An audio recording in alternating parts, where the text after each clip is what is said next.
the liberty of inviting himself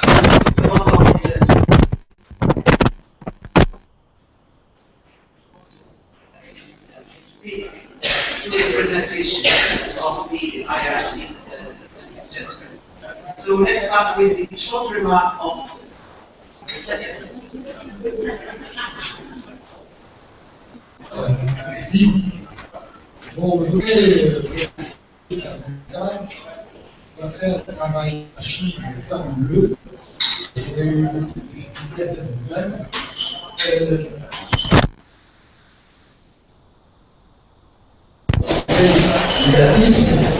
Je peux dire que tous les détails de ce qu'il a dit sont corrects. La mémoire, je crois, ne me trompe pas sur ce point. Tout ce qu'il a dit est tout à fait correct.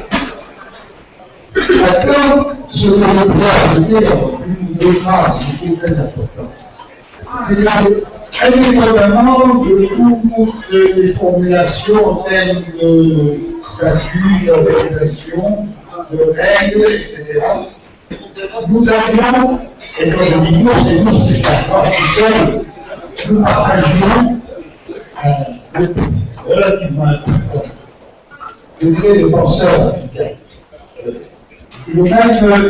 La même vision qui a été résumée ce matin par Chahine. C'est-à-dire que la responsabilité du Codesria et la responsabilité d'autres organisations, notre responsabilité était, je continue à être, de créer les conditions de permettre à une pensée africaine authentiquement indépendante et critique de l'humain, critique du système global dans lequel nous sommes insérés, de manière à contribuer à l'émergence de politiques alternatives d'un développement digne de ce nom. Entendant par développement digne de ce nom, un développement dont les grandes masses populaires sont les bénéficiaires principaux, même si ce n'est pas l'égalité parfaite et absolue de l'emploi libre.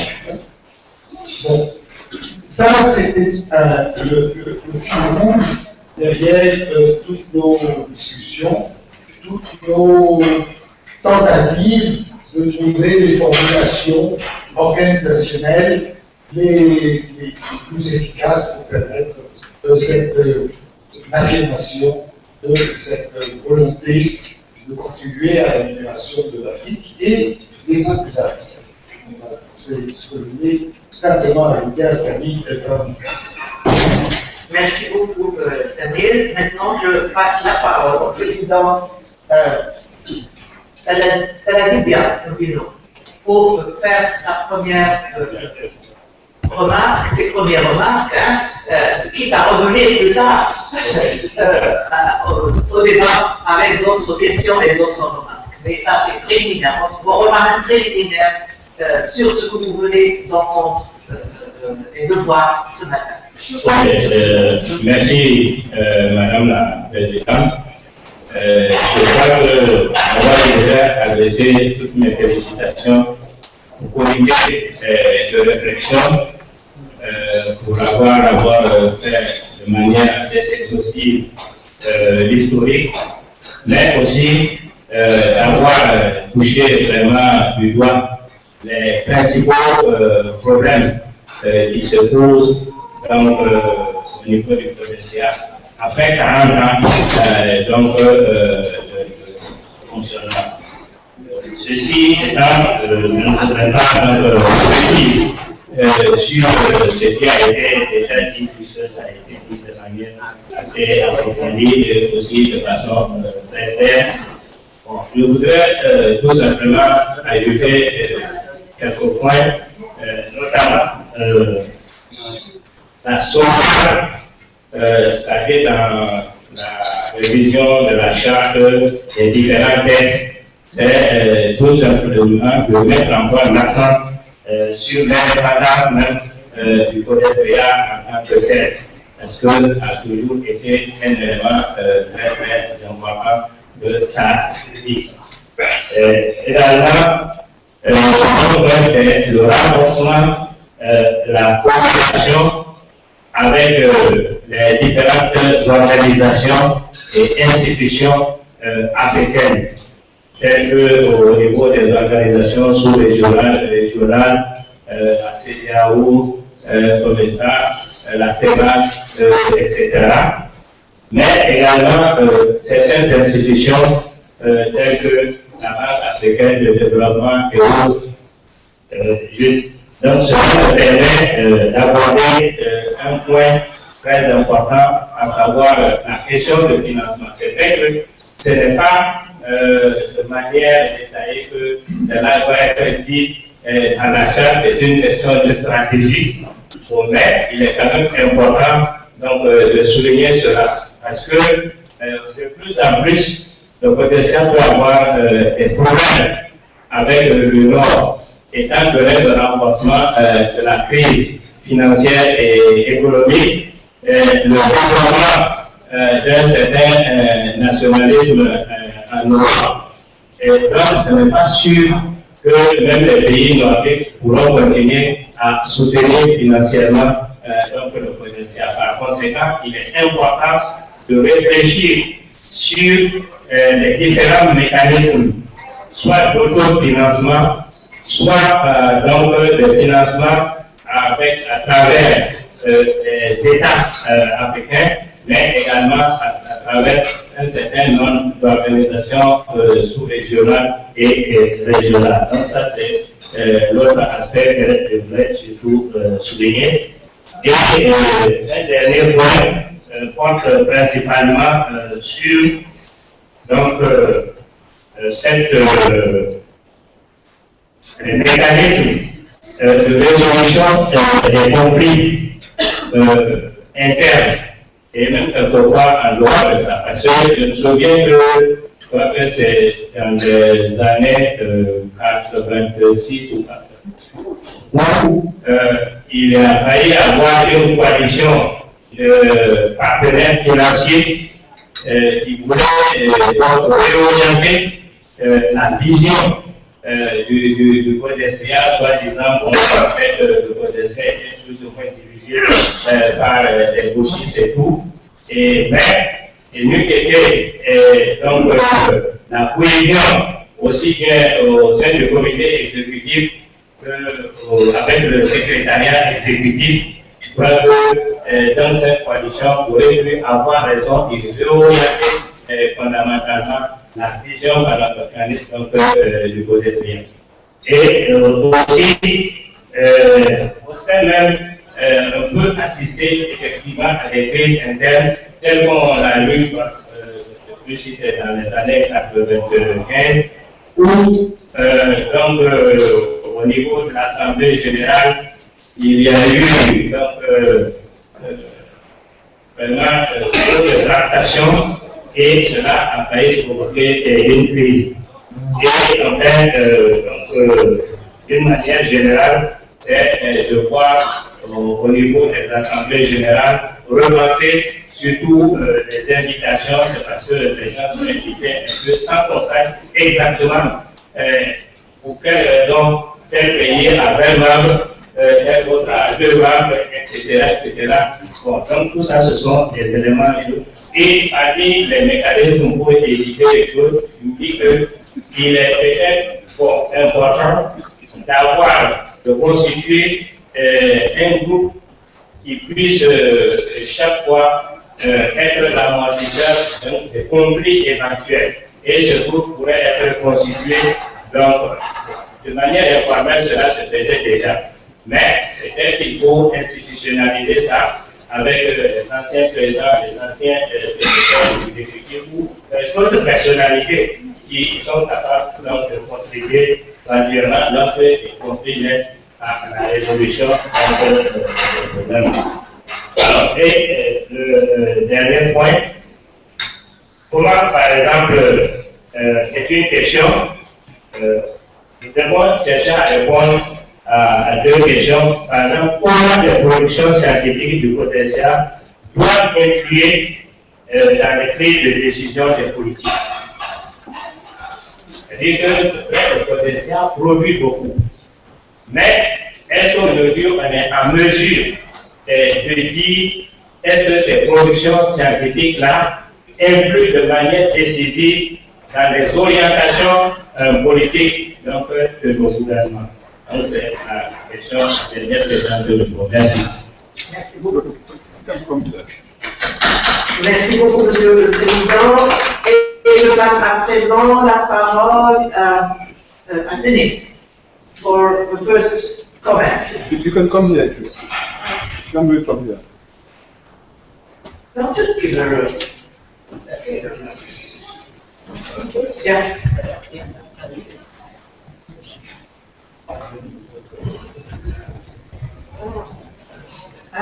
Thank you. I'm glad you said the first response. Yes. So the 5 minutes is too short.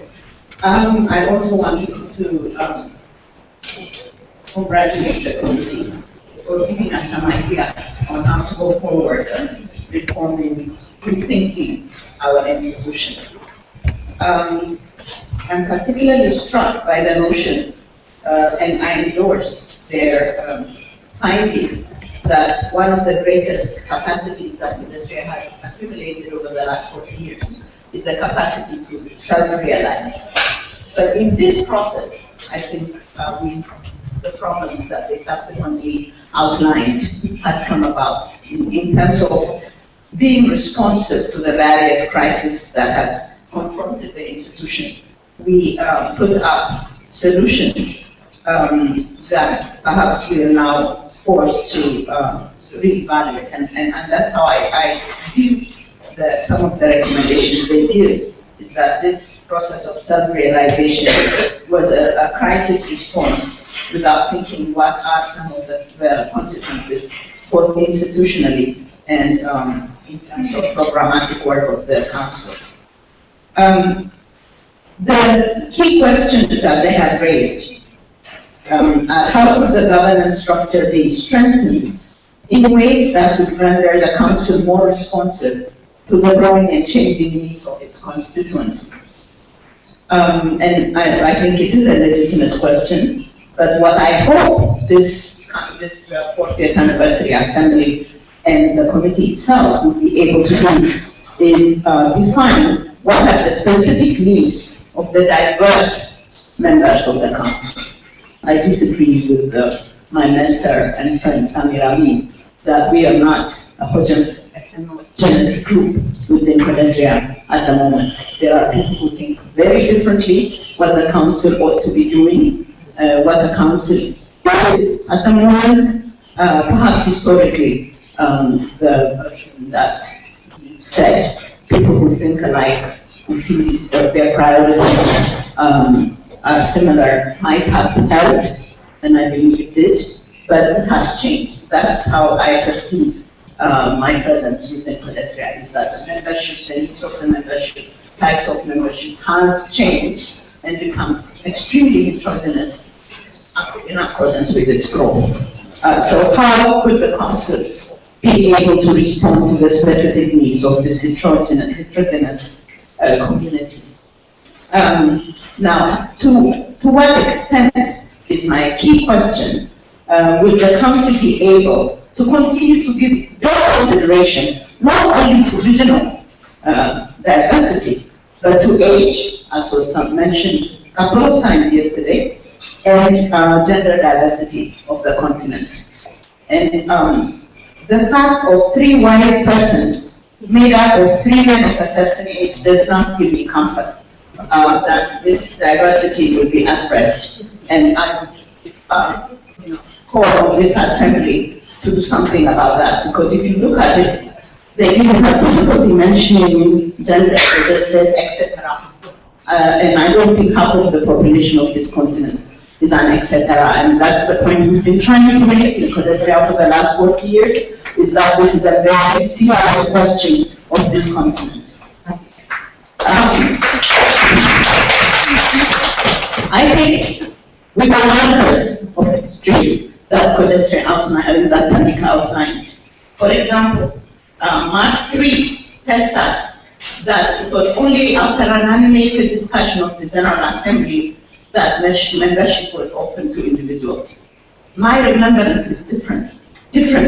Throughout the 1980s, some of us who are in Codesria, who are members of Codesria, were very unhappy about institutional membership because it meant directors of institutions that were gatekeepers prevented members of the African sciences community to participate.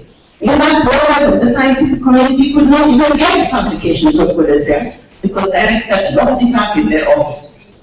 And throughout the 80s, one of the first reforms that Codesria put in place, long before the General Assembly of 1992, is to open up and publicize Codesria activities and Codesria governance, to say there is this research council, research network that's being set up. Please apply. There is this research training that's taking place, etc., in the bulletin. That was one of the ways that the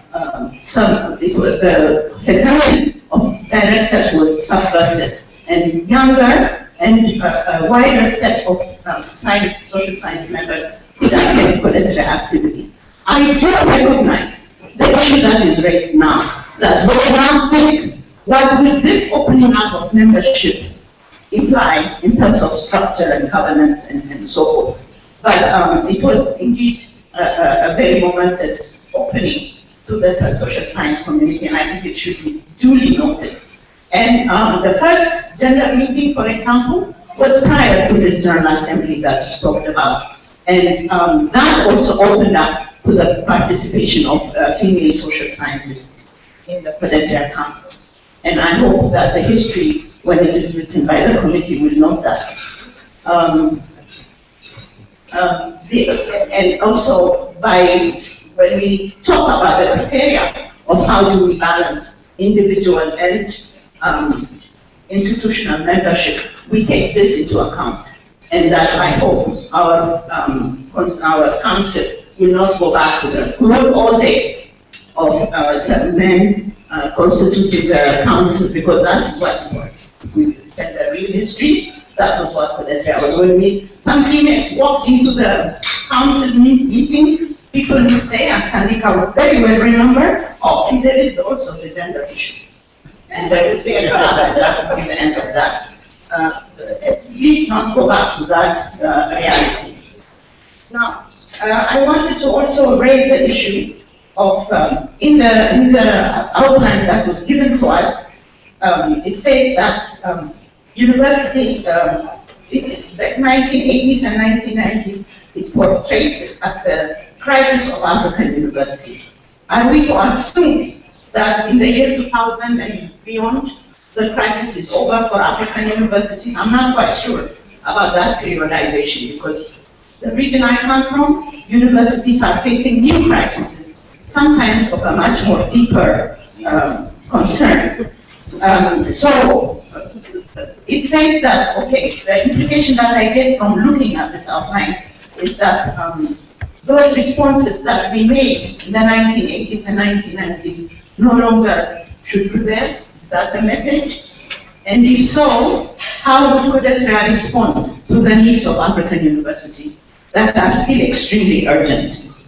As was mentioned briefly, the issue of diaspora should also be taken into account, because it's come up again and again in terms of the changing landscape of African universities and the research landscape, including the publication and archival materials that was mentioned yesterday. How do we respond to this growing number of diaspora, especially of the most senior and the most productive sectors of the African social science community?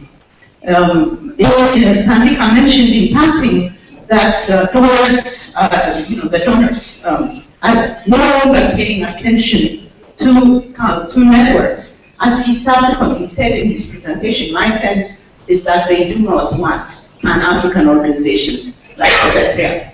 Rather, they want to create their own research councils. I mean, the one in Nairobi, for example, almost sounds like Codesria. Some of us might be mistaken and go there thinking that it's a Codesria activity. Not just that, institutions like the AU are also trying to create Pan-African research networks that are almost a duplicate of Codesria. And I think this also should be taken into consideration.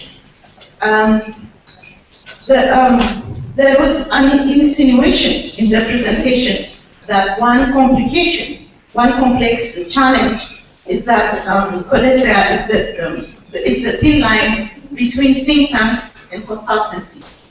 Are we to assume that think tanks are not a challenge, but that consultants might be? I'm not quite sure what the message of that thin line to institutions are.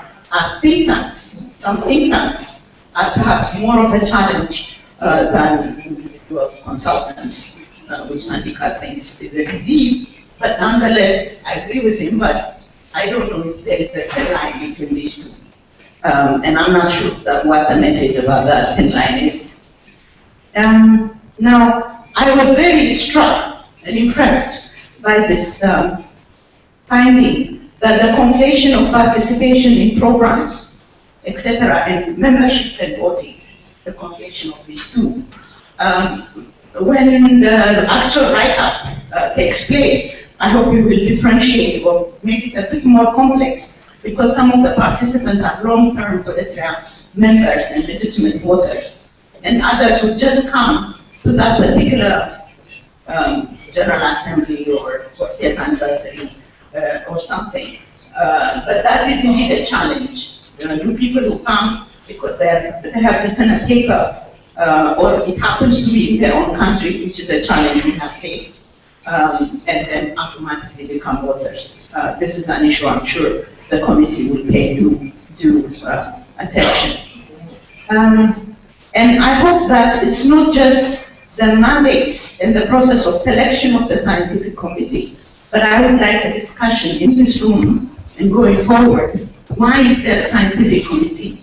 I fully understand and remember why there was a history of setting up a separate scientific committee.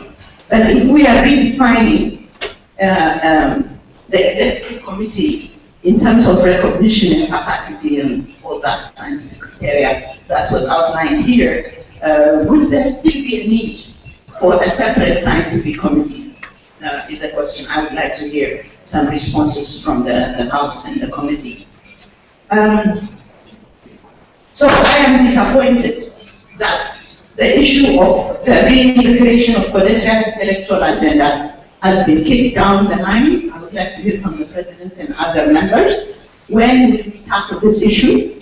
Rather than the terms of reference, how do we reintegrate Codesria's intellectual agenda? And following the timeline that is pointed by the committee is problematic because the notion we got from them and from what we know is that we have a problem of resources. So can we afford a General Assembly every year? Because that is what is implied by this timeline, that there will be a General Assembly in 2014, and another Constituent Assembly in 2015. As a colleague said, it sounds like a post-2015 agenda. So do we have the resources to do this two General Assemblies? Or is it the assumption that the Constituent Assembly will be very restricted and therefore perhaps not cost as much as the General Assembly does normally? This business of limited slots for specialists give me discomfort. I understand fully why there ought to be somebody who specializes in legal matters and perhaps other matters, but a slot for a specialist, I think, contributes the rest of what is being said. A criteria, for example, of scientific production, recognition in the scientific community. So if that is the case, perhaps when we vote for somebody, those things ought to be part of the criteria, that they know something about legal matters or are experts in legal matters, as opposed to having just slots for specialists, as that might create an unseen problem for this, for us going forward. So again, when will the management audit take place? So this notion of just one time of reference out of 4 gives me discomfort. And I would like to hear from you, Madam President, that is the Executive Committee presently, what is going to be done to these 2 issues that are not being tackled by this committee. Thank you.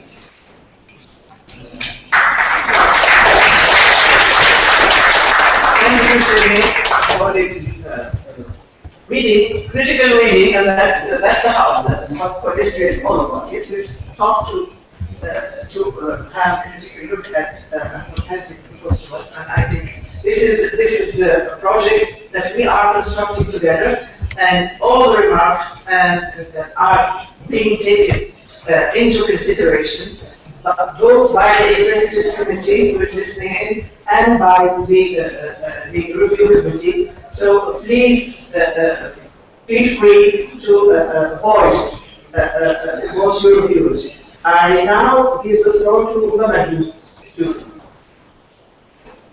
I didn't see. Is here? Yes. Okay.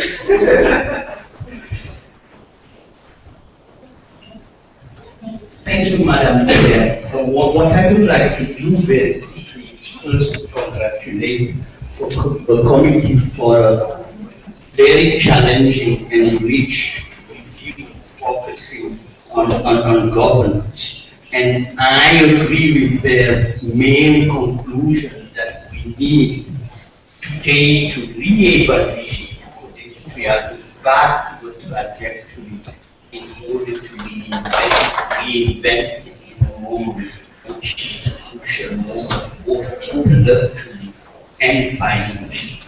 I would like also to say that I share many of the points which were made by Zen, and in particular we need today for Codesria to pay more attention to gender and generation. I think one of the problems which have been a negative effect on the organization is the fact that we are still at the level of the constituency on the same subject, and it has been having an effect on what we are doing. The first thing I would like to say, and it's in relation to the invitation of Tandika, to provide an example of how some of the institutions which are social science institutions are trying to address basically the same issue because they are comparable to Codesria. And the experience I have been having this year is the experience of being a member of the board of directors of the Social Science Research Council and becoming the chair of it. So whereby Codesria is celebrating its 40 years anniversary, the Social Science Research Council is celebrating its 90 years anniversary. It was created in 1923. And what is interesting is if you look at the important issues we are discussing here, they are the same that the social science research council has been addressing these last 10 years. What is the contour of the constituency and the community? And for membership. And initially, the Social Science Research Council was created by the Association of Disciplines. They have disappeared. And you don't have membership at the SSRC. It's based on participation and people who are participating. I'm not saying that we should do the same thing, but what I'm saying, or at least this report introduce an aspect which is important, the national aspect. And how do we make the national aspect a level which is an important level? And from the national to the continental, but also the idea which has always been debated, Africa is no longer discussed only in Africa. And you have Africa discussing Africa outside. How do we include the diaspora? It was supposed to be another region, but it has not been. And I think that it is also an important aspect to deal with. About the mandate, about the financing, I think also it has an effect, at least for the SSRC, on the way it was to go forward. And I think then raise the question about the presence of experts or not. You know, as you know, for most of the life of the SSRC, the founding was given by three foundations: Rockefeller, Ford, Mellon. 15 years ago, they decided they were no longer interested in academic oriented research. They were interested on policy oriented research, which decreased drastically the finances for the SSRC. The way in which people responded are quite simple. They decided to go around and find people with resources interested in social science. What they did was to create a group of friends of social science and to have the president of this group to sit in the board of directors. It was only constituted by the representatives of social science organization. And the diversification of the board and inclusion, quote unquote, of donors and representatives has changed drastically the way in which the organization is actually campaigning for funds. The second element they did also, I don't know if it's possible, and the discussion about the presence of centers, institutional membership could be interesting, is to approach universities and ask them to provide annual donation, which is also something important, based in mind that, you know, they can participate directly or indirectly in setting up the agenda.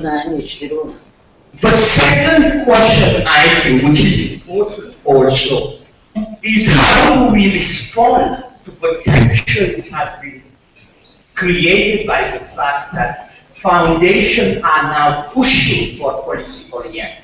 How do we balance that with the mandate we have, which is improving the craft of social science, training the next generation of social scientists, but also publishing. And this is important because it's around that fellowship, postdoctoral fellowship, are actually established. And I think it's also important for Codesria to take into account those new demands, that probably the shift should be a shift towards insisting more on fellowships and working more closely with universities and farming out part of what Codesria does to directly universities. And I think that this could probably help us understand better what we are talking about when we are talking about the crisis and the innovation,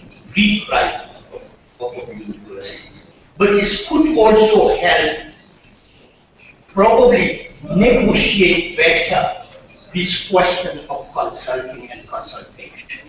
Because at the SSRC, consultation are made for states, for cities, a big consultation they are making on inequality and participation is a consultancy for New York.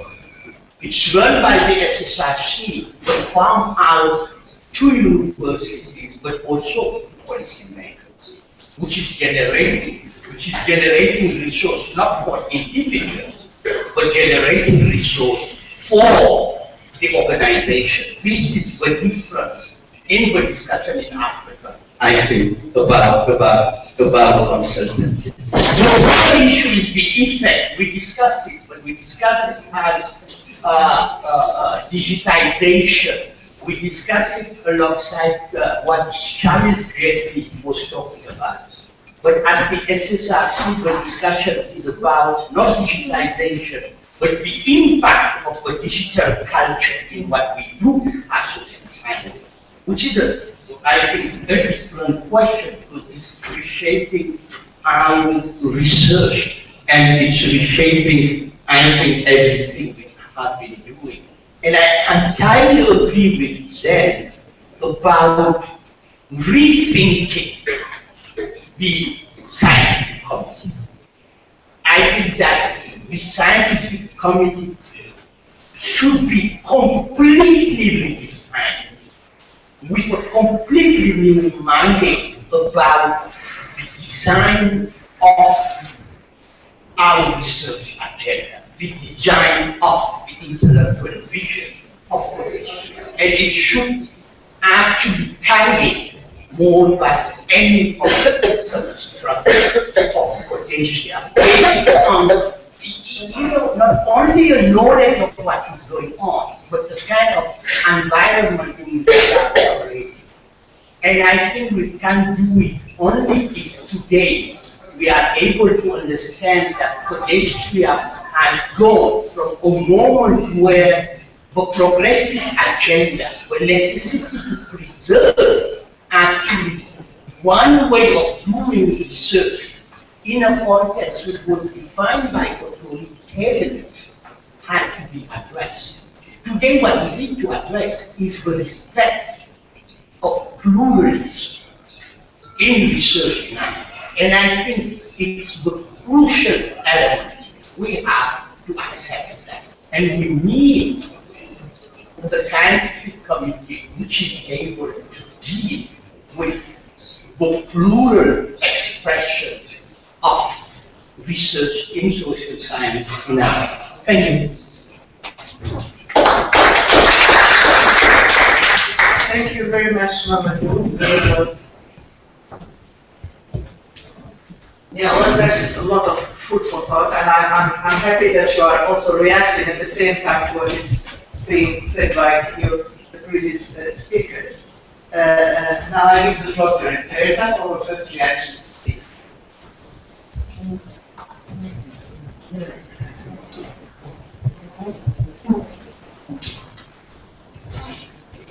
Thank you very much, Madam Chair. We begin with a word of thanks for the invitation to participate in this. Allow me also to congratulate the committee. The report of the review committee put on the table sensitive points to the level of the council. My previous colleagues covered so many important points related with the institution, but I would like to underline some of them and to bring another others for discussion in this assembly. I'd like to go back to the point made by Zen about universities.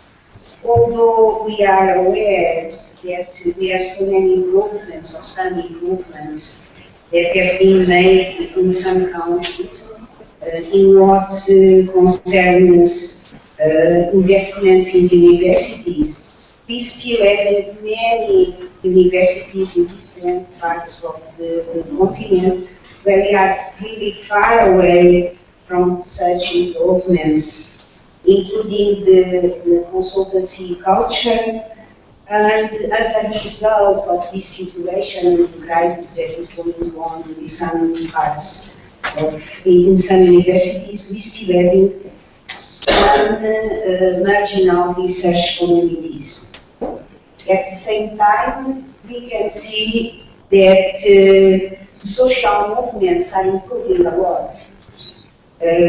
We have social movements struggling for the inclusiveness, for human rights and women's human rights, problems related with constant land displacement of population because of the exploitation of the natural resources, and so many social problems. Given that situation, I think that Codesria should continue to work with the higher education institutions, but also to think about what can we do in what concerns the new social movements that are growing in the continent. I support the position assumed in Kampala General Assembly on centralization of activities, but not on management, in order to avoid costs and also to maintain the experience that we have already in Dakar. But I am also open to think in the way we can have a better proposal for election. If you can use the basis of the members of Codesria in what is today the sub-regions.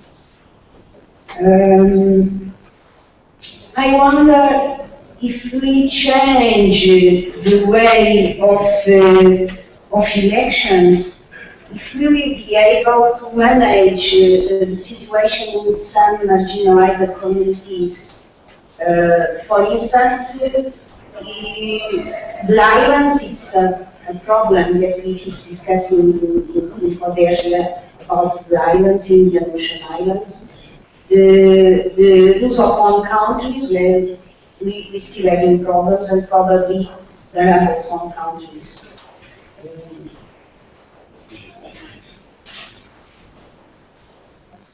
In what concerns the leadership of Codesria, I think that the skills to be a president or vice president of Codesria, apart from the ones mentioned by the committee, I think that it is important also to consider at least that the President had an experience of one mandate in the Executive Committee. In what concerns the Executive Secretary, and according to other experiences, we have to think about also in some time with experiences with Codesria, not only skills related with management, academy and so on, but also a good knowledge of Codesria.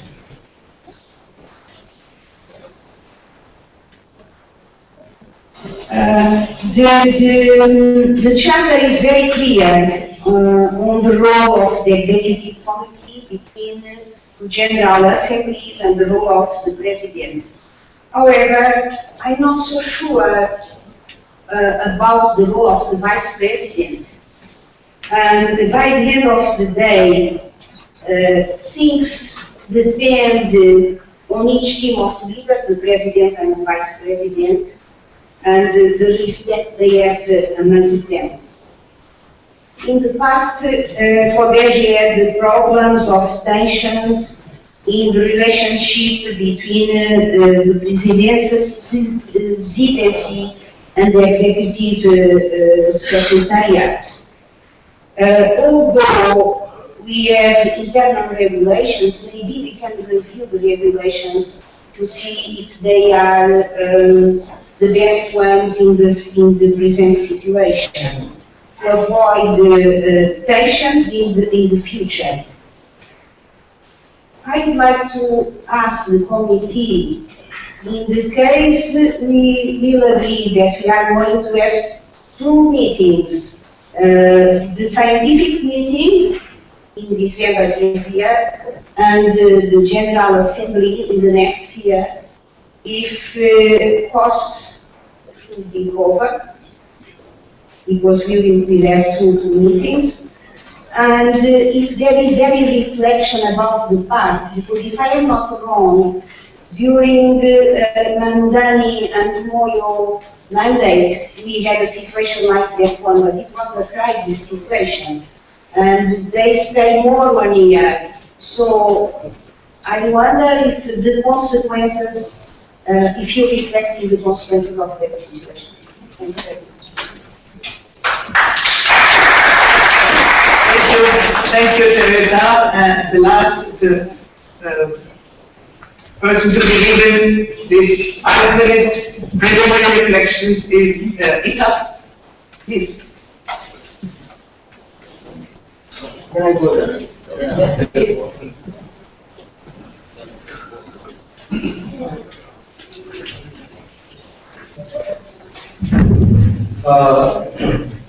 Let us start with some preliminary remarks, preliminary reflections. First one is that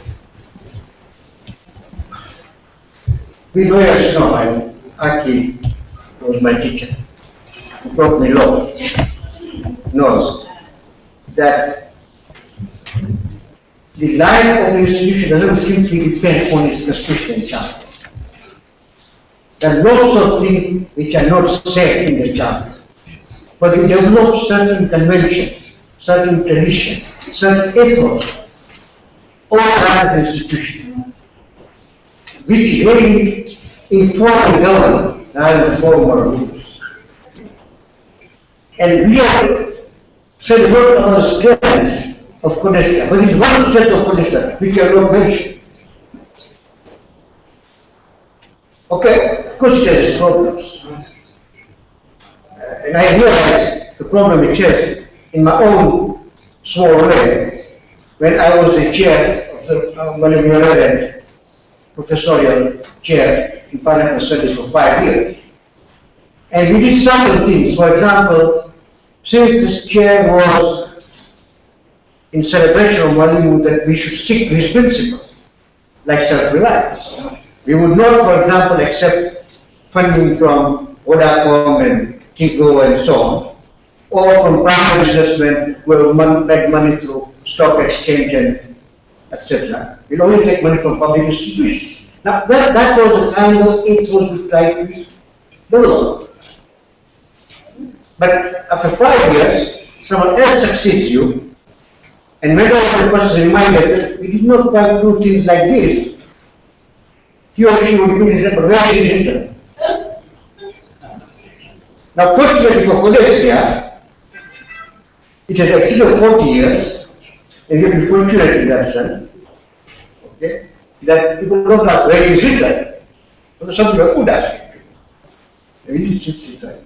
But at the same time, not everything can be put in the chart, number one. Number two, charters develop through interpretation, reinterpretation. Now we don't have course in Codesria, but if you have the right legal advisors, then interpret and reinterpret the charter in the light of actual issues. So I think that's one important point to keep in mind. And why it is important? I want specifically, I'm referring to this because of the leadership. The leadership of Codesria, intellectual and institutional leadership, has by example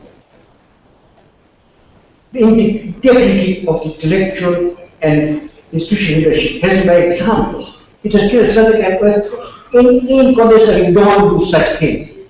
They can't do everything that you are doing. And that ethos permeated to your lower levels. For example, when we had our national working group in the early 80s with my young people, the same ethos of Codesria applied. They account for every cent. Now that's not legal anyway. This ethos which was created because of exemplary leadership that you had.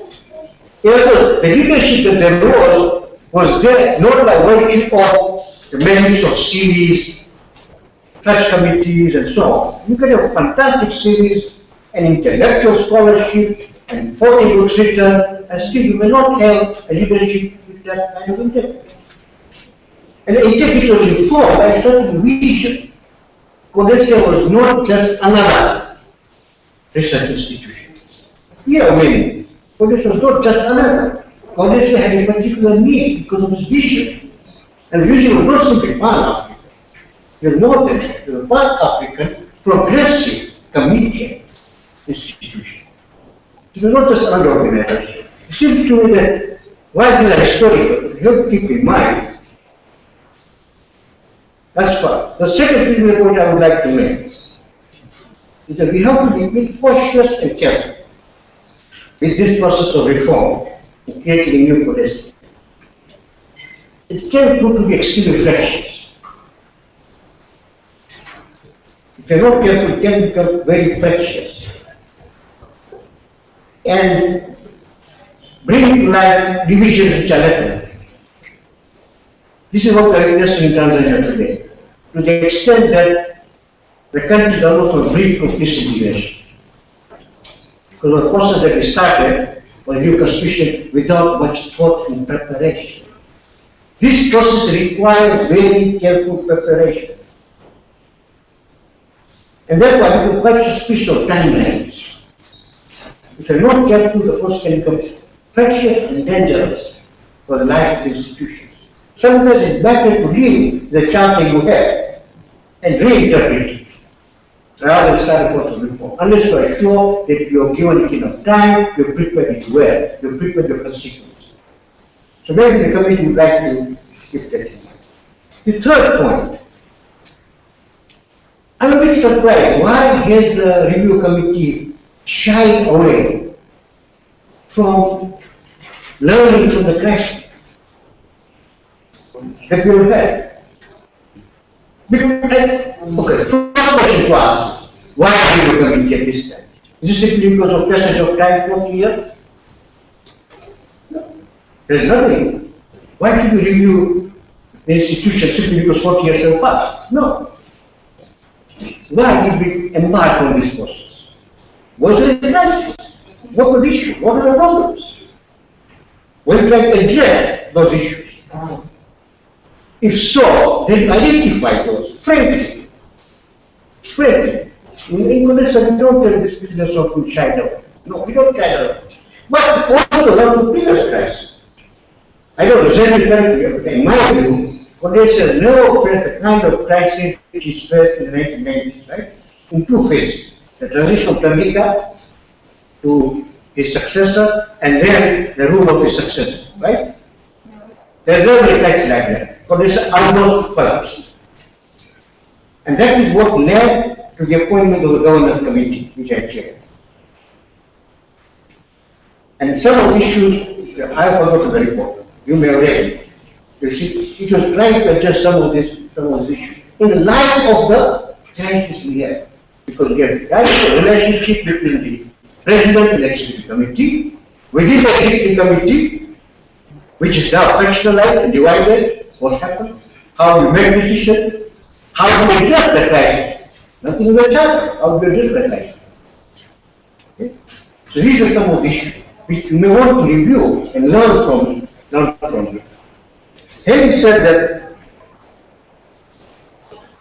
I think if we are looking at the review, we should start with the man. We should start with the man. What exactly is Codesria doing? What is its vision? Is that vision well? What kind of vision it means for Codesria to be very specific, to be unique in its own way? Because as Zen was saying, lots of very specific institutions. What is so special about Codesria?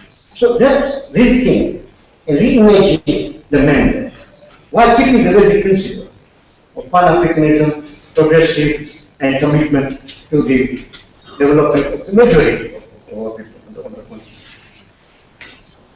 That's where we should start. The rest about structures and membership and so on, those can then follow what is your mandate, what you're trying to do, what is your purpose. Okay? And even if you would offer a consultation discussion, this is only a suggestion. You will come to what you say. Start not with what should be the membership, what should be the governance, start with a concept, a short concept pattern on what is going to be, what we think to be the mandate of Codesria. Keeping in mind that Codesria must create a special need for itself. And that we widely discuss. So those who participate become aware of Codesria's history and how it was organized and what is its purpose. Coming specifically to some of the, I will not discuss everything, but some of the governance issues. One of the central questions has been relation with the central regions. Right? This is the Constitution. Let's be very frank about it. Regions don't exist except when we have General Assembly elections. Okay, that's when regions come to exist, number one. Number two, however much we may flatter ourselves, okay, practically I have an excellent way of doing things, scientific component and then you have reflection. But in reality, the scientific component becomes overwhelmed by the elections. People don't even attend the component because they are busy mobilizing for election. Is it true or not? Yes. That's the reality. That's the only time where religions come into existence. You get together East Africans, find out who is East African and so on, have to pay the membership fee. If not, how can you quickly get the membership fee? People start mobilizing. And we do all those things which we can get our politicians. We do all those things that we can get in our politicians.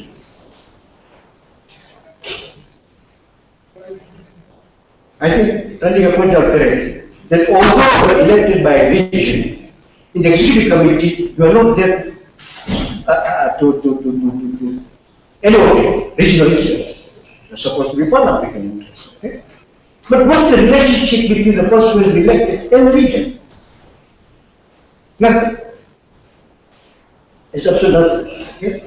And you have to look more carefully at the suggestion of the governance committee of creating a structure of regional assemblies, etc., and how they will fit into, which will resolve, it may give rise to other problems.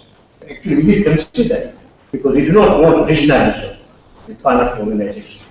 So you may have to take that into account. At the same time, that will resolve the issues of how delegates come to the General Assembly and how elections are held. You may want to consider that. Number two, it becomes very interesting, regional level, you have scientific component, where you get your new scholars coming. Remember saying that meeting that we had in Addis, right? The regional meeting, the Mayo's time. We tried to hold this regional assembly, which fed into the General Assembly. And you also new people who can represent the purpose, right? And they are kind of began to be assimilated within the Codesria structure and the Codesria community. So you might want to give thought to that. Finally, the timeline. Thinking about it, we have a real problem. I think Aki is there on the committee, so we shouldn't have legal problems. But if you were to postpone December 2014 General Assembly, if you want to postpone December 2015, it is one thing to do it in a crisis where you put aside, declare state of emergency and put aside the charter. but if you are not quite be able to do that in this particular situation, so you want to really think about that. Thank you. Thank you very much.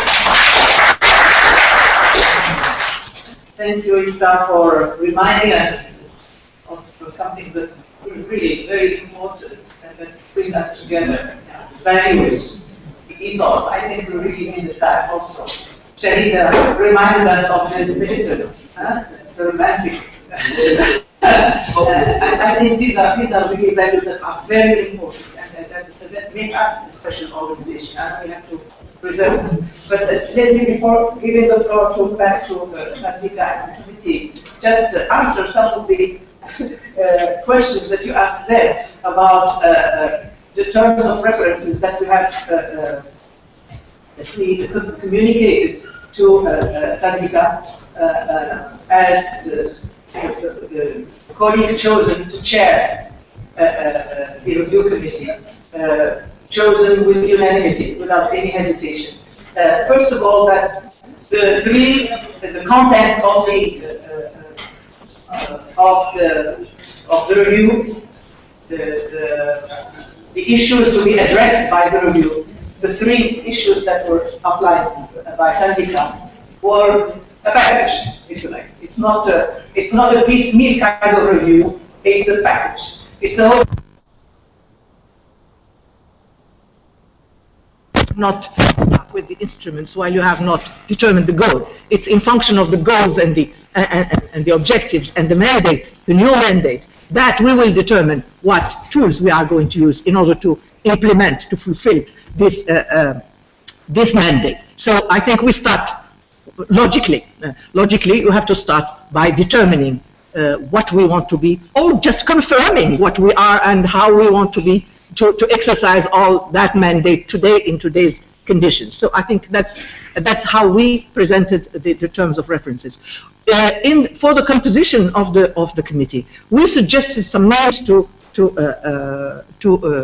Tandika, but we left it up to him to compose the committee on the condition, I think that was also made clear, that there will be gender balance and that there will be youth, because we are preparing the Codesria not for us. We're preparing Codesria for the next generation of scholars, and I think that was clear, and I think the point was well taken by Tandika. Maybe he has explanations for that. So I leave it there, and I give you the floor, Tandika. Mea culpa. Actually, once, I think it's very important what the president of Korea says. First of all, we had a little discussion about the mandate document. It was very long. It was everything on earth almost. And in fact, it was a statement of the problem rather than in terms of reference. If you read it very carefully, it's stating the problem rather than in terms of reference for the. So that's one thing. Secondly, we actually, because I could not start when I should have started, which was 2 years ago, we were a very limited time. So and that time depended therefore on how well I was available or not. When I looked at the terms of given the time, and we may argue about that, whether in fact it was a wise thing to confine to item 3. And then I thought about how do I compose the committee myself. Because we assume other things will happen, we will all have 9 people meeting to discuss item number 3. Financially, it wouldn't make any sense. If we are cutting up from the 3 to 1, it wouldn't be nice to have 9 people to discuss what we're discussing now. So it had to be a smaller group, a limited group, assuming that the executive committee will still either expand the group for the other 2 issues or have the same people go on to do the other issues that are on the agenda. And so I had to think of what would it be 2 people who would help me do this. And I thought they should have 1 know Codesria, 2 have either they've run a network that looks like Codesria, or that has different experience from Codesria, either membership organization or 1 individual membership organization, and 3, somebody who has looked at Codesria from outside. And that's how this group looks like, quite frankly. And age, of course, Pierre Sade was the youngest. So anyway, that was the logic. The logic of the composition of the committee is that maybe I didn't introduce. Professor Sawyer was president of Codesria, but he was here very much more. He's run the African, the AAU. He's a lawyer. He has run a university. So that skill of running an institution, that was an institution that's national and a Pan-African institution. Pierre Sane, he was head of the IDRC here, been involved in the funding of Codesria for all these years, so he knew a lot about in fact, some of the reforms we had administratively in Codesria were funded by Pierre Sane. He has headed Amnesty International, which was a membership an individual membership organization with a national base. And so that was really the logic of the skills that we were bringing to this. I was brought in because I had memory still of what happened in Codesria. There was no way, and I really hope that there is no suspicion here of any intention to exclude any group. It was simply just to meet very quickly this criteria and come up with it. And it was very subjective. And I called a number of people. Some of them, they couldn't make it or they were too busy. It's a long story. But I hope that it's not read as an intention to exclude any people. I think that our view about this is one, is a process of consultation. Two, I hope we could at least agree on one thing, that there is a problem that should be addressed. Three, that no matter how we look at this thing, the scientific nature of Codesria is very important. And that we all, as members of this, ought to feel comfortable with the procedures of our organization, whether it's selection processes, whether it's scholarship, whether membership, that they are following certain principles. It would be very strange that an organization that is built on university culture, people coming from universities' cultures, does not have the criteria that universities have for their own promotions and admission. I believe that no matter how you cut up the membership, whether it's, you look at gender or region or age, it's extremely important for all of us to feel that our participation does meet certain criteria. You do not have, and some of the people who are now talking about age were young at one time, and they will agree with me, I think, that, perhaps let me go back. I have met lots of people now who have ups in universities. When I was in Geneva, people would come to Geneva and they would call me up to see me, and the reason why they were seeing me was that I had signed the small grants letter. You have been given a small grant. And for them, the recognition by an institution, a Pan-African institution, all merit. They applied for money to Dakar and they got a grant with they didn't know anybody in Dakar. It was very empowering. So I don't believe that there's a tendency to believe that once you begin to talk about merit, you're talking, it's only for the old people. It's actually, most people need that, most. I believe, as young scholars. They need a system where they can say, I moved from A to B because this system was good, was guaranteed my integrity, I was not favored by anybody. I don't think it's for those who have made it. Those who have made it, they can afford to be totally irresponsible with that. But I think we have to, and I was very bold to think of a third generation, and I always thought that the best thing that you could give them is a system that was credible, and that they knew they had to compete and get a grant and maintain that. That we have to maintain. And but anyway, how much? So we have to agree at least on basics. One of the basics is that this is a scientific organization. It has to have certain rules. We will fight over rules, how they are replicated. But I think there are certain rules that are generic about networks, scientific networks, that we can't avoid. Now, Zen said some very important things here, and I'm glad Samir Amin is here. I'm very sorry Bourgeois is not here, because this is a question of memory. How much we remember, and how we, and when this document I'll be sending to this for factual correction, it's very important to get the record straight, and to interpret how these certain events. Now, the problem of centers and individual members has always been there, and much earlier than as Zen pointed out, the 1992 General Assembly. But it was a problem, which is, I don't know how we can solve it. The research community, in many cases, began to doubt the integrity of the leadership of these centers. And so there was always a talk about how do we remove, how do we change this membership. And I'm afraid we have not solved, the problem has not been solved. The first time it comes out as a public debate is 1992.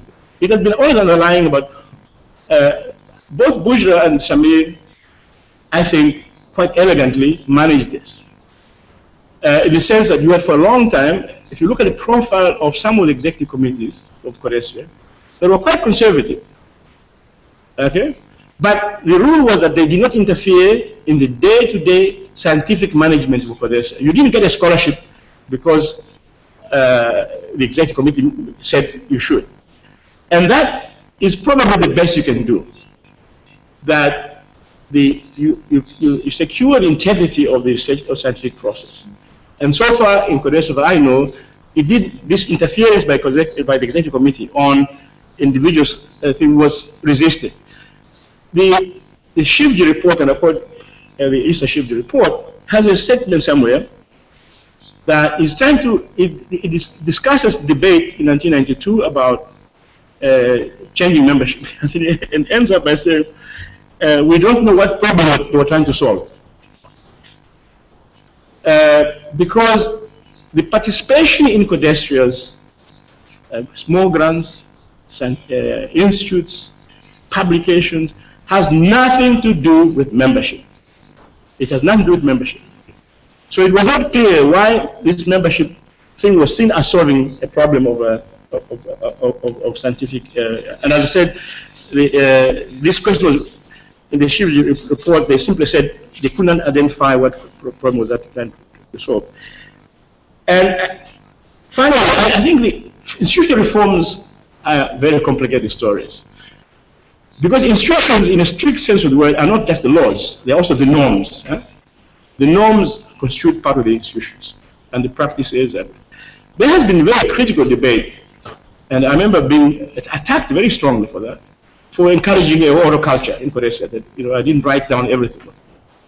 So people felt very strongly, that Tandika does not want writing, is not codifying it. We must codify things. And I think there was a point, and that point became valid when we ran into trouble. When we ran into trouble, we realized that actually people use loopholes. There were a lot of loopholes that we hadn't closed, and people used that, and we were stuck. And the blame was actually placed on people like me and Bourgeois. They said, you guys didn't codify these things. That's why these loopholes were used. I fully agree that there's no way you can legislate every act of an institution. The norms matter a lot. But it helps a lot to, lawyers will help us, to at least some of the most obvious loopholes to be sealed.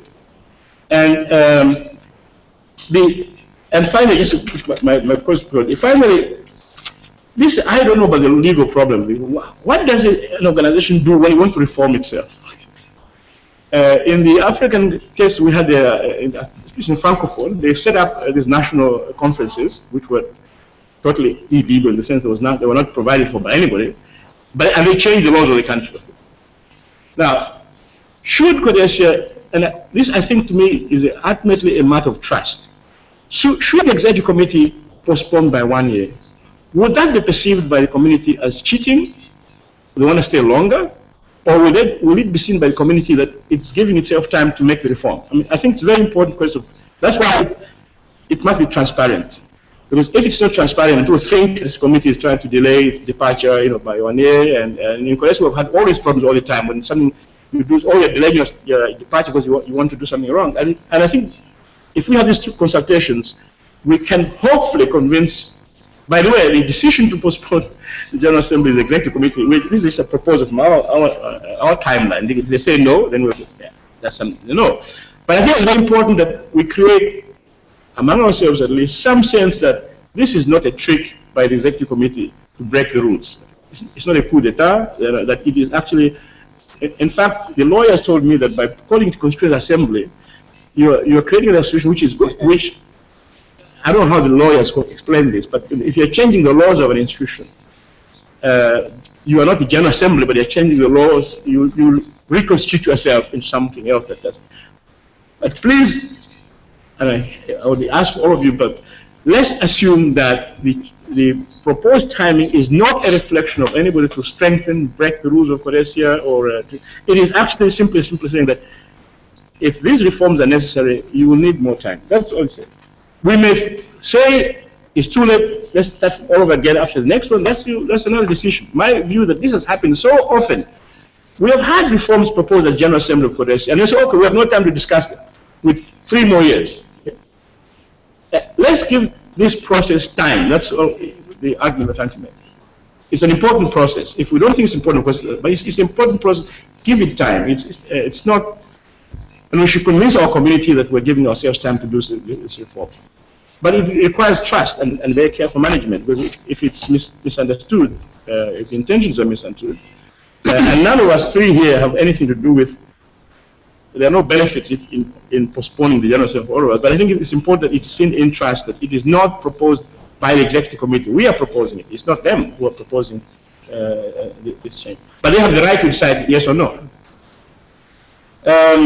Yeah, my colleagues can continue.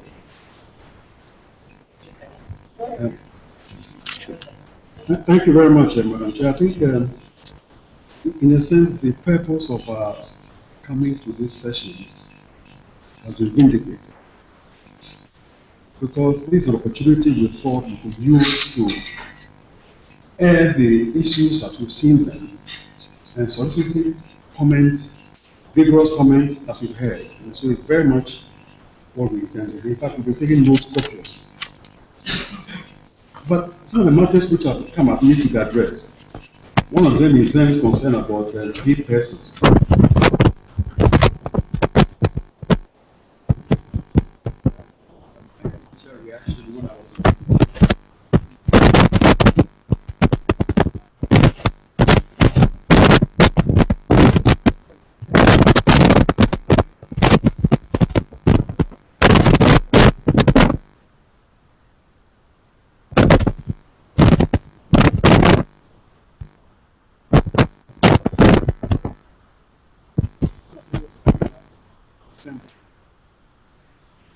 We were going to try to do something to enable us to avoid the problems we've had perennially by December.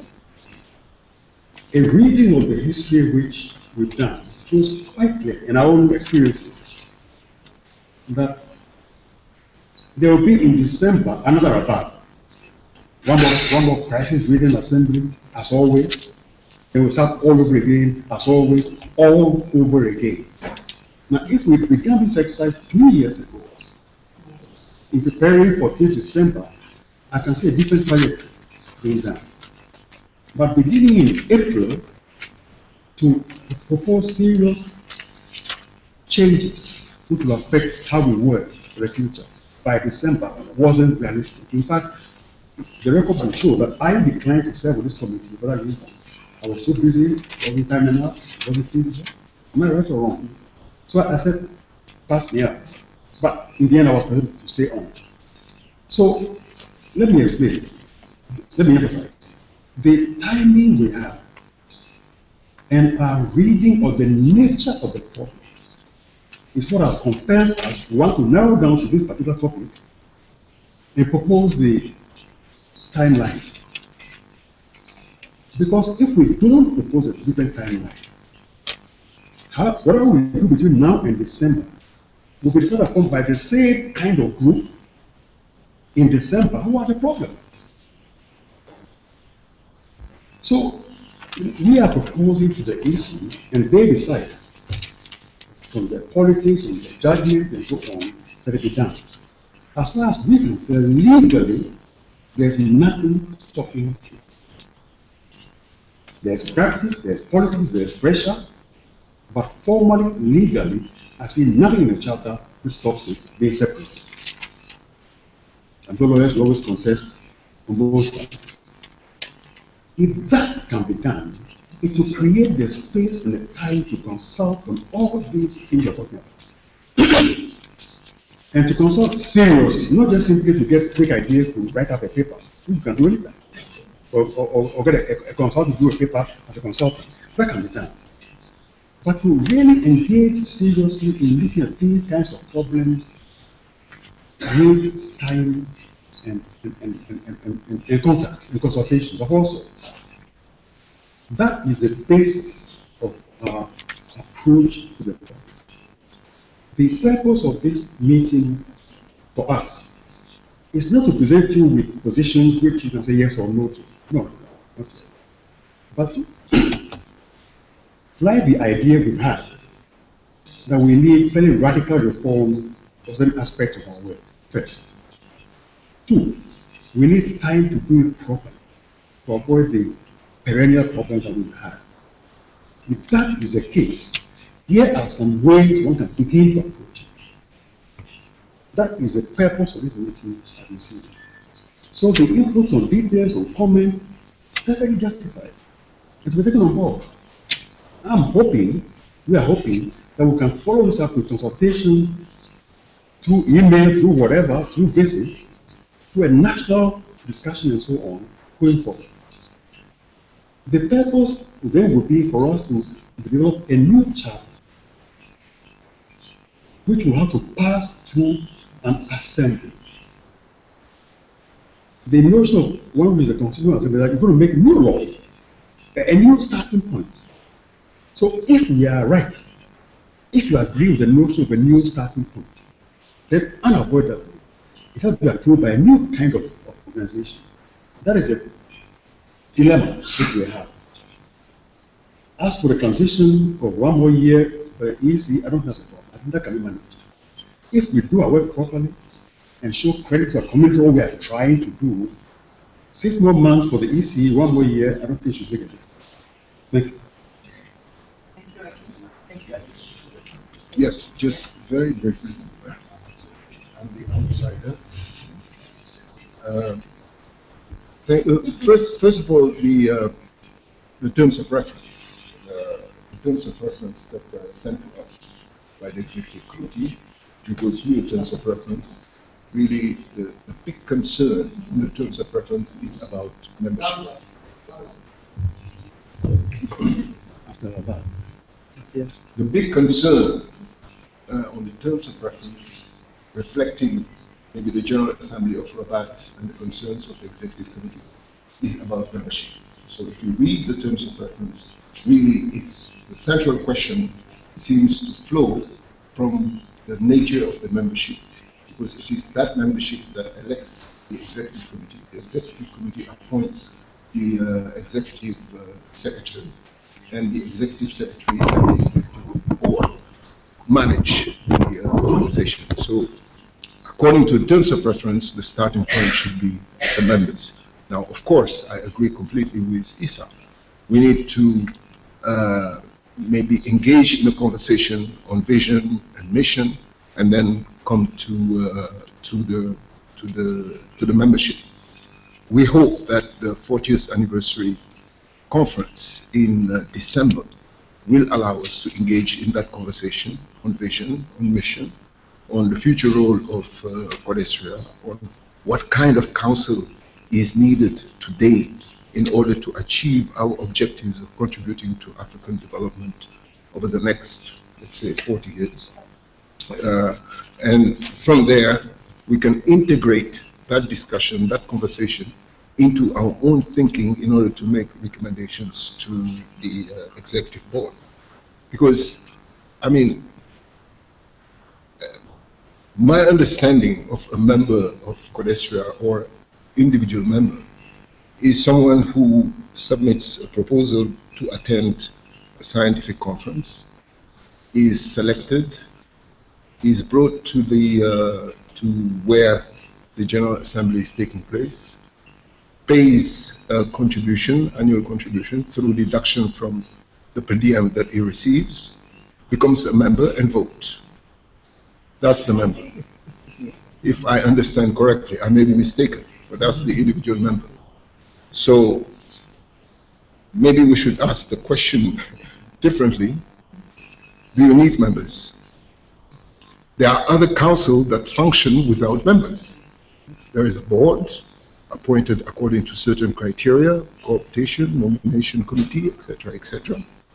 They appoint the executive director, and they do all that Codesria is doing, providing grants, publication, organizing conferences, etc., etc., organizing scientific conferences where people are selected on the basis of their papers, come, present their papers, receive feedback, and go back. They are not asked to vote. So, do we need members in Codesria?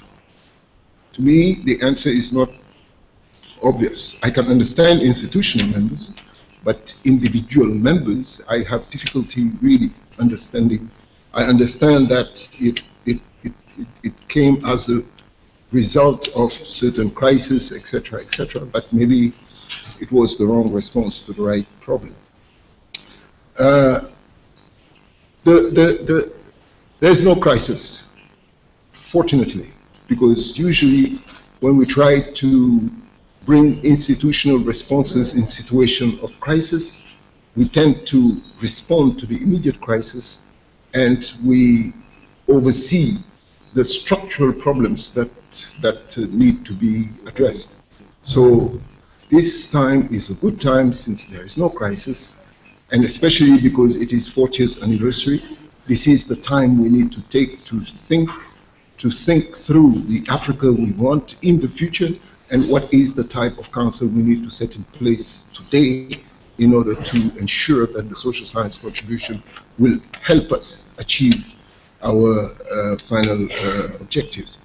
I would like just to follow up on the comment that our colleague made on the research policy linkages. I mean, this is a long-running discussion I've had with Thandika for almost 40 years now, if not more, is the responsibility of the African social scientists when it comes to policy formulation and policy implementation. To me, this is the key question. And again, I'm not talking about the social scientists in general. I'm talking about the African social scientists in Africa, where we have challenges that condition our survival as a vibrant member of the international community. The African social scientists, can we just say that the mission of the African social scientists is just to produce knowledge and just to undertake good research, and there is no responsibility beyond that?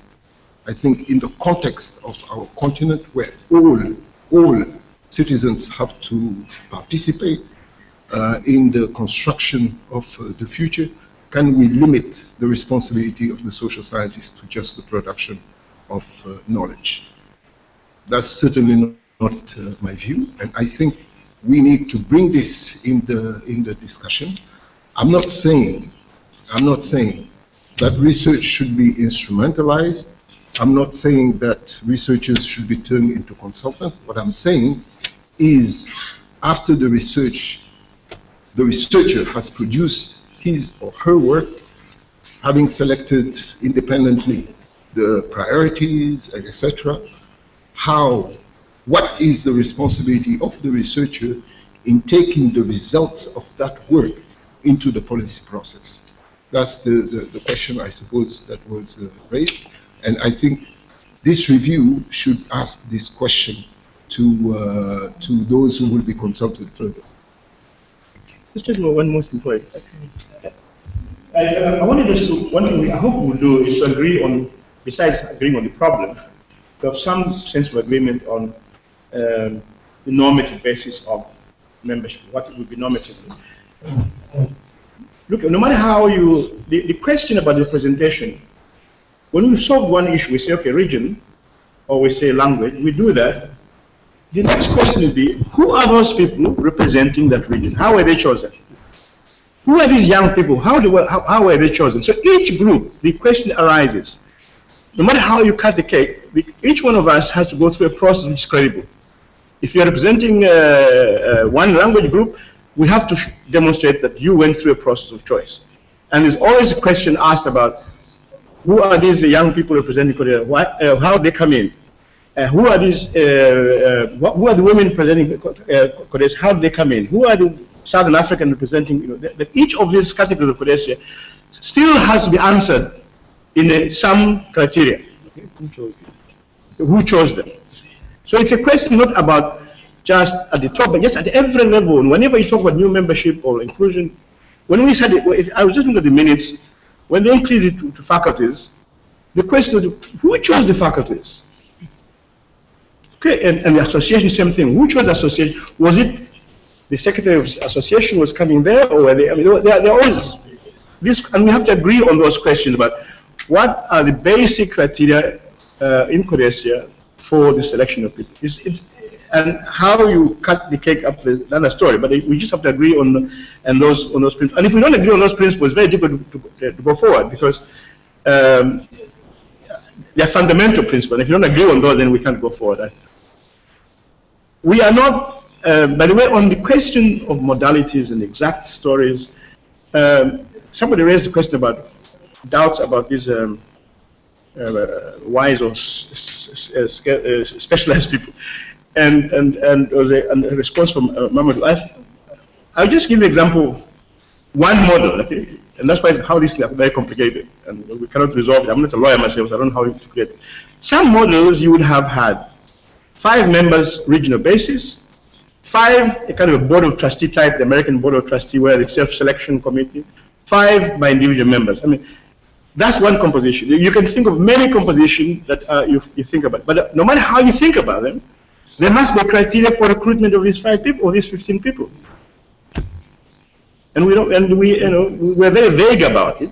in the past, and sometimes it hurts us. And I do believe, by the way, Mr. Minister, that if the members of the executive committee are not sure how they each came into the committee, there will be little trust among themselves, little self-respect among themselves, and because right now what's happening, people are coming from the regions. Regions are using different criteria. Members come to a board, and they're not sure about each other's competence.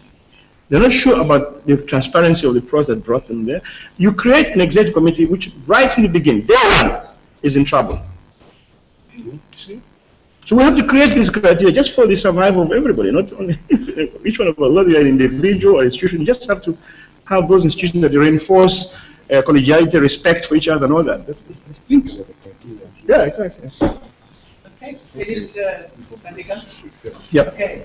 Well, I think we know more or less how we came into the executive committee. Certainly, it probably has a lot. I don't see Issa here, but I think he's talked about it quite well, so I won't repeat him. There's a lot of politicking while there should be, otherwise. Before opening the floor, Ebrima, if you allow me, Ebrima has asked to speak. Shall we give him the floor? Don't be long, Ebrima.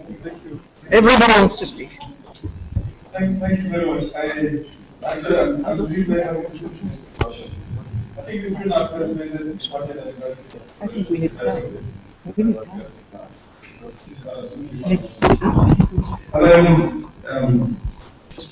Please, I'm really impressed also, but not surprised at all, about the seriousness with which the committee has taken up the task that has been asked to take on. There are a lot of issues that have come up in the discussion. What I just say in a few words is try to bring a few things that can help us probably moving forward. We thought yesterday the committee was saying, well, maybe the whole morning will be too long. We realized that we need probably the whole day because we only have had the people to speak. Firstly, the issue of gender. Let me just speak to that one to begin with. I think there was acute awareness of the importance of the gender issues to be taken seriously in the composition of the committee, but also in the consultation process. So what was agreed upon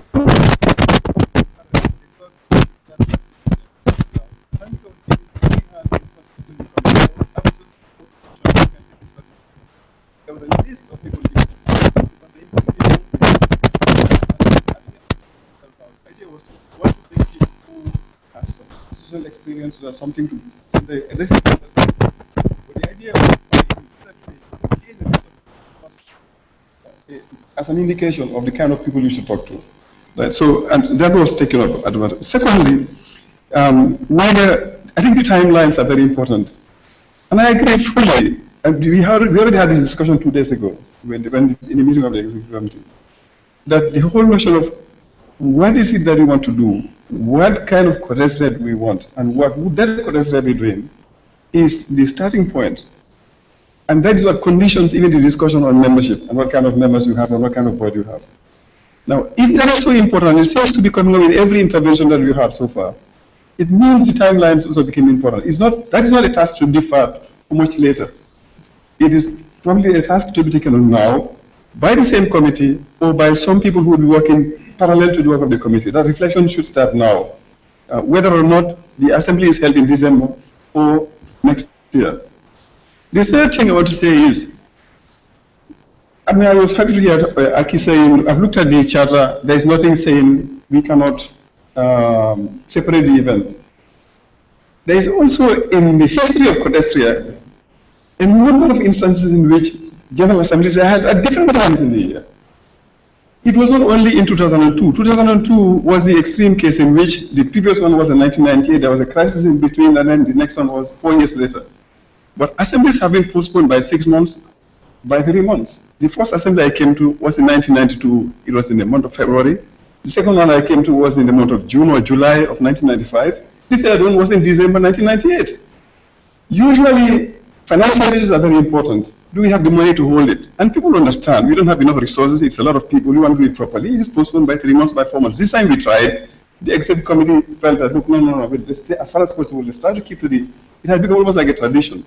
Since 1998, the assemblies have been held in December. As far as possible, let's try to keep it in December. We agreed. We can understand the argument. But technically, strictly speaking, and in our own history, you don't have to hold it in December. If you don't have the money, you cannot do it. It's a simple reason. But I'm saying the discussion is so important that we should be open-minded about it. If in this discussion, if this community feels that we need 2 more months, 3 more months, 4 more months, 1 year, it is, I think, something we can negotiate. And it will be legitimate. What we want is a legitimate process. It is not a term we have used a lot in this discussion, but my own view is we want a legitimate process, something that we can relate with and feel comfortable. I don't want to be associated with an organization. I certainly don't want to lead an organization at any level. If I had the feeling that I'm frauding somehow, by staying there, I won't stay 1 minute. So I think it's very important that we feel comfortable about the process. If we cannot do it now, let's work out something different. We hold what we can hold in December, and then we work out another way of thinking about it after December. It's also an option. Now, there's a financial issue. Somebody asked, or it was Zen, I think, can we have a big event in December and another big event a year later? It's an issue. At this stage, we have to work on it. If there are some of the funders in this room who can help in working that out, if anybody knows a funder, we need help. Then I'll be very clear about it. We need help. Then we have to think about it seriously and see whether we get the resources to do that. Yeah, I think these are some of the issues which I thought we should raise, and we should give a chance to this discussion to continue. The idea was, after this meeting, we will have an online forum. We will have now the idea of national forums. We thought very quickly, talking to Fatima, and I think somebody else made that point. Was it pen number? Well, maybe national forums is a little bit complicated. Which countries can you cannot do it in all the African countries? You have to choose them. Or should we think about having regional forums? But certainly, one way of having consultations going on in the period to come is something that we should work on. And then we'll have a way of maybe combining all these different mechanisms for consultations and submissions. South Africans do this extremely well. I have a great respect for that country, like for all other countries. But when we are doing the review of the relationship between the universities and the state, or the Charter for Humanities and Social Sciences, consultations in every single university of the country, and submissions. And I think we can invite submissions from the community. If we lay the issues out very well, people can submit freely, organizations can submit, institutions can submit, and then that together with forums regionally or somehow, I think we should get us moving forward. But we should give it a chance. Thank you very much, everyone. I think we need more time for this because we didn't have the discussion. And I suggest that we take some time from the next session. There are 2 people here who have been raising their hands from the very beginning. Right. And I already give 2 people the right to speak now, and then we will resume the discussion which we didn't have, the open discussion which we didn't have, and we'll take it from the time of the next round table. Jimmy, and then you. Jimmy, you have to give the floor to Jimmy. Thank you very much. Good, I think 2 witnesses. And Professor Shi.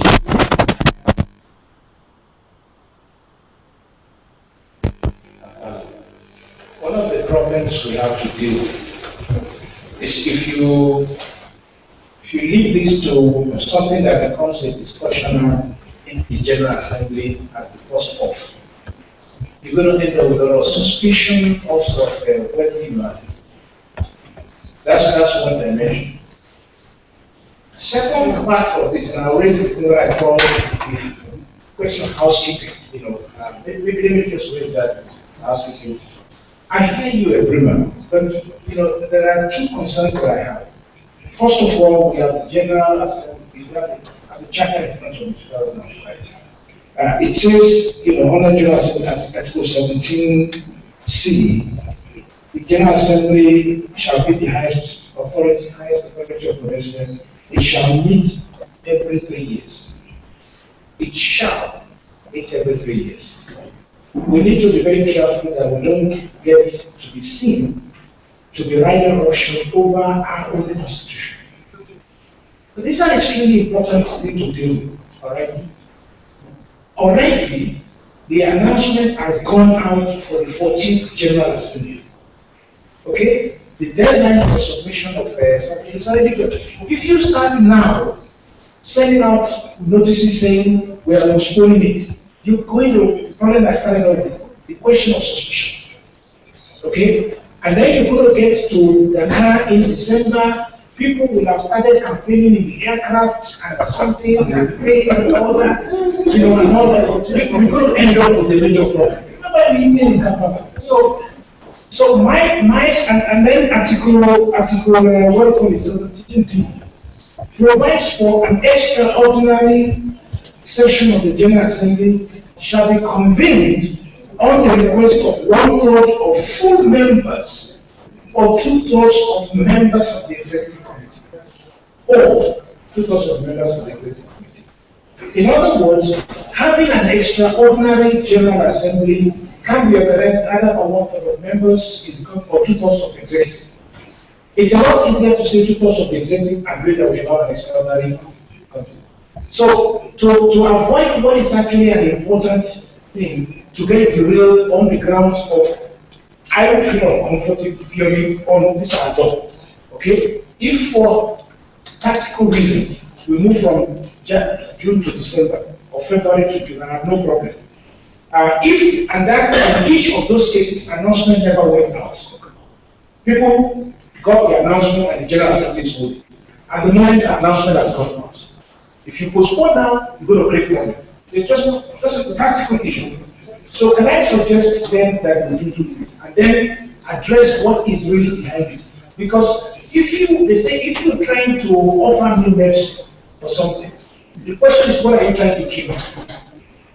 Okay, what is the disease that you're trying to cure when you offer me a medicine? Well, if this is the solution, what is the problem? We know the problem, but I'll come back to. On the practical thing, I will plead, we are not in this room.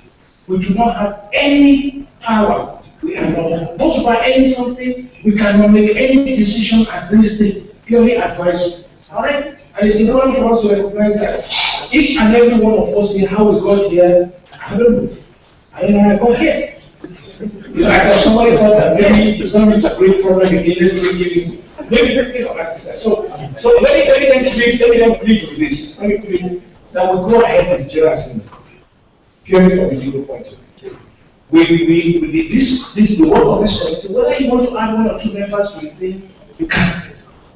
That the important issue about the future of Codesria, okay, needs to be then worked out. And then we use the clause of the extraordinary General Assembly, which is not the scientific, it's not the General Assembly, okay? Now, so what is the immediate problem that led us to this? So that we had that phenomenon when people like Fatou Sow were run out of the meeting of what do you call it? Yeah? Remember, Fatou Sow was run out because by the time they arrived, some people have already sat down with something. You remember this? Because at that point, an executive secretary was committed to fixing the executive committee. In this particular context, it was not you. That's why you survived. Look at me. That's why you survived. It is that we took the thing to Rabat, and people were mobilizing there. She was run out of that. In Rabat, were mobilizing. The issue of membership is very clear cut here. It assumes here, when it says a particular proportion of full-time members can call a meeting, it means that before the General Assembly, you knew your members. We have the membership secretariats in Codesria. This is not a blame, but I've not received in the last 2 or 3 years an email saying your membership for 2013 is due. I haven't received it. Do you understand what I'm saying? By now, I should have received it. By now, you should be compiling the number of members. By now, when we get to people, you should have 2 sets of invitations. An invitation to the scientific committee, and then an invitation to the General Assembly. And as it happened in Kampala, at the entrance of the room where the same thing in Maputo, where the regional meetings are held, there is a list of people who are eligible.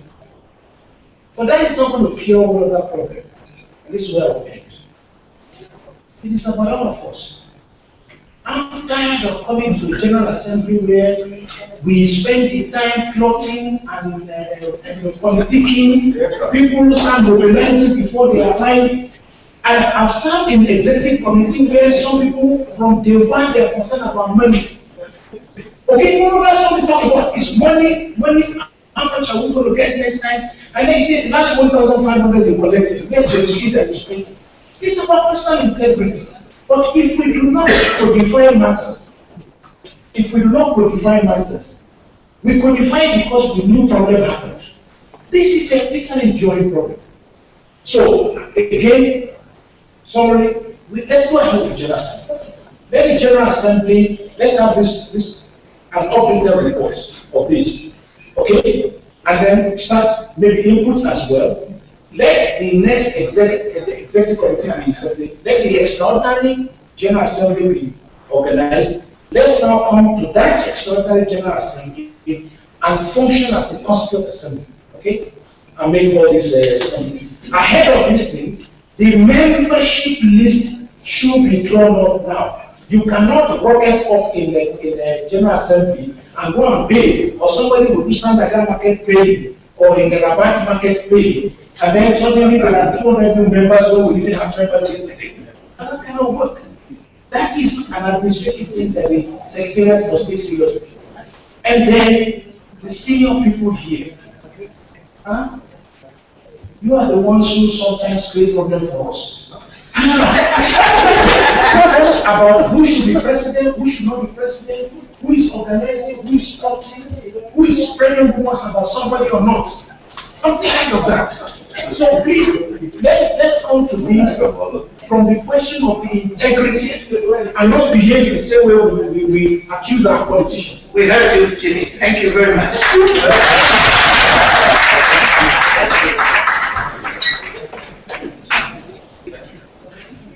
Merci beaucoup.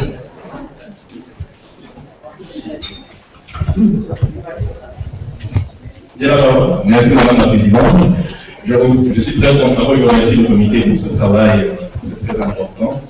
Je suis très content qu'une discussion ait été aujourd'hui initiée, notamment sur cette problématique du profil des membres de Codesria, parce que j'en parle toujours.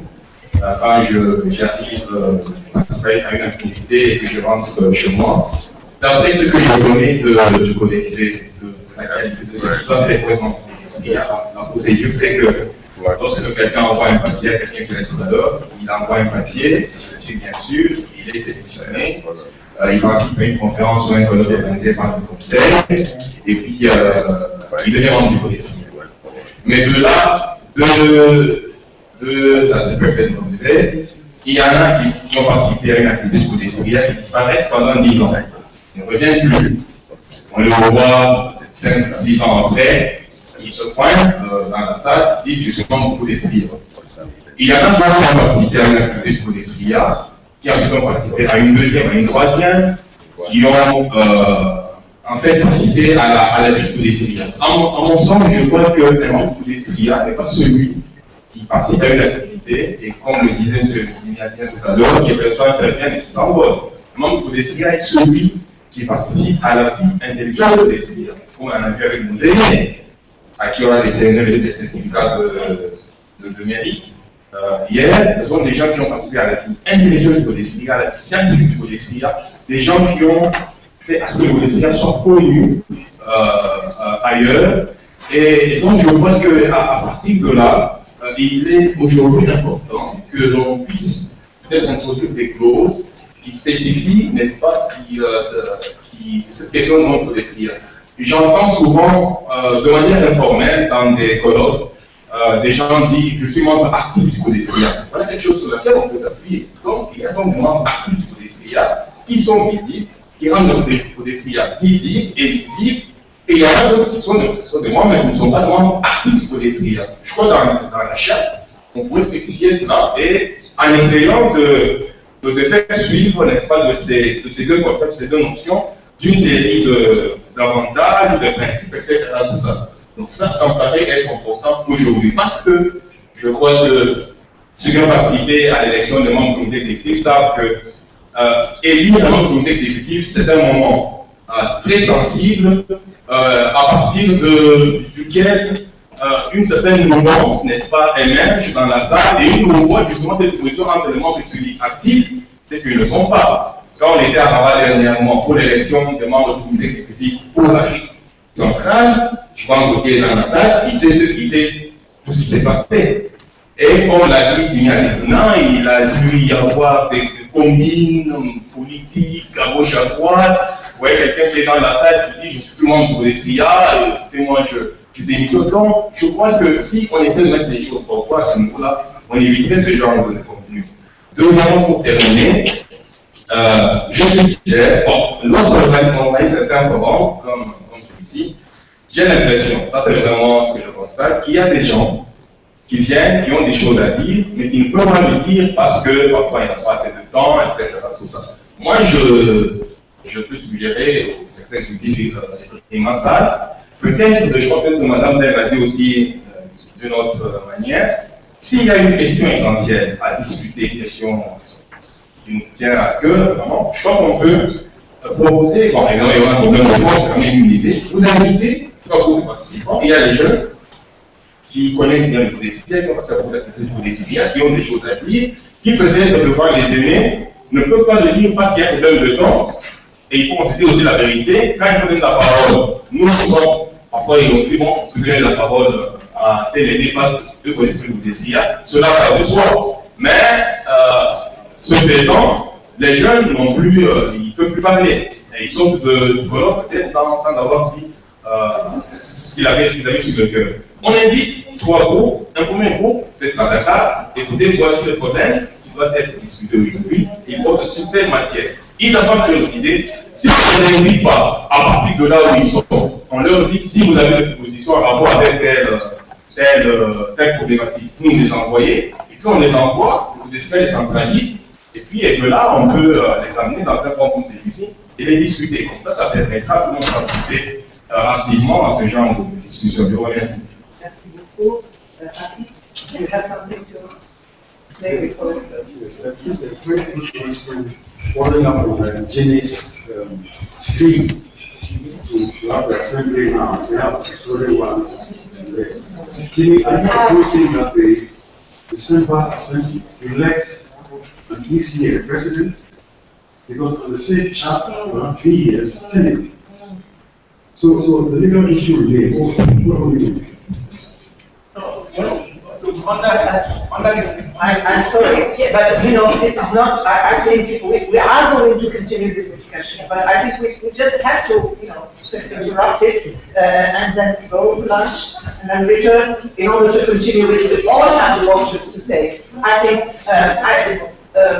that the reflection on membership is very important. I think we really have to do that. It's something that we just have to ask you. Because going into the GA and seeing a remake of I'm sorry, I can't imagine.